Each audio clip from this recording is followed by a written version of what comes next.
So that is the essence of Chaitanya Mahaprabhu's movement. He emphasized this. Kirtan is the main process.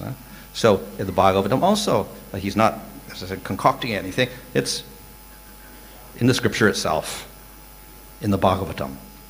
So we say, here's the one, but if you go through every canto of the Bhagavatam, first canto glorifies Kirtan, second canto glorifies Kirtan, third canto, particularly the teachings of Kapila at the end, Devahuti, glorifying name of the Lord, chanting the name of the Lord. And we got a fourth canto, fifth canto, sixth canto, seventh canto, all the cantos, 11th canto again, Kirtan, 12th canto here, Kirtan, last verse, Kirtan. So Kirtan everywhere.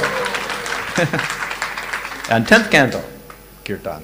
Very interesting, we have the story of the gopis, you know, in the Rasa Leela. Krishna called the gopis and then played his flute, everybody came, and then Krishna said, oh, go home, you know, shouldn't be out here in the middle of the night, not proper for brahmachari to be with young girls like this. You go home like that.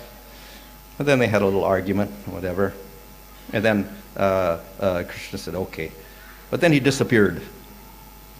After they had a little satisfaction from Krishna, then he disappeared. And they began looking for Krishna in the forest.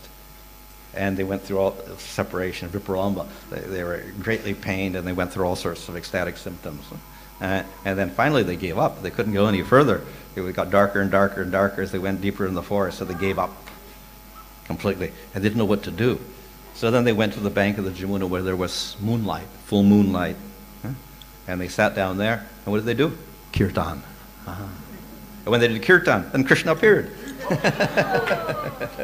So that Kirtan of the gopis brought Krishna. He couldn't control himself, and he had to reveal himself at that time. And suddenly he manifested himself before them. And so the power of Kirtan is such that it reveals Krishna.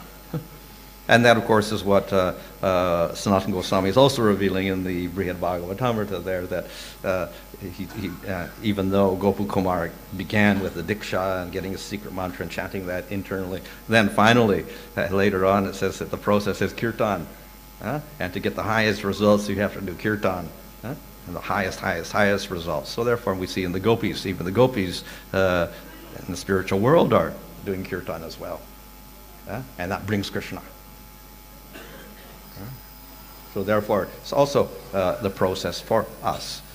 Now we're, of course, not at that level, but we're doing sadhana of Kirtan. And we do it properly, according to Parampara, with the proper knowledge, then we end up with similar result. We can also invoke Krishna on that highest level and get the highest results.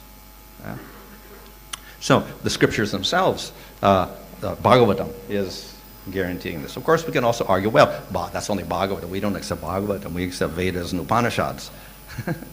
But Jiva Goswami has taken the trouble to analyze everything in Tattva Sandarbha and say that ultimately Vedas themselves said, okay, nobody can understand the Vedas and Upanishads. He wrote the Brahma Sutras. Nobody can understand the Brahma Sutras. He wrote the Puranas. And then what happens? Here we find in Bhagavatam, it's explained that Narada Muni came to Veda Vyasa and said, oh, the Purana is also useless because you're glorifying Shiva, you're glorifying Devatas, and you know the Tamasic Puranas, and worship Brahma, and the Rajasic Puranas, etc. So people are all confused still. So they said, finally, let's say everyone worship Krishna. That's all for Kali Yuga. So then he wrote Bhagavatam. So then Bhagavatam is the conclusion of all the other scriptures. Same knowledge, but in final form, condensed form. With the final, just as we have final conclusion of Bhagavatam is the last verse, Kirtan. So Bhagavatam is the conclusion of all the Vedas and Upanishads and Brahma Sutras and all the other Puranas and Mahabharata, etc. Final conclusion. So therefore, in that, we get the conclusion of Bhagavatam, Kirtan again.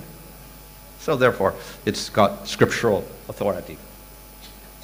So it explains the highest realization of Krishna in the 10th canto, and it gives us the process, which is Kirtan. Oh, I think time's up. It's 9 o'clock.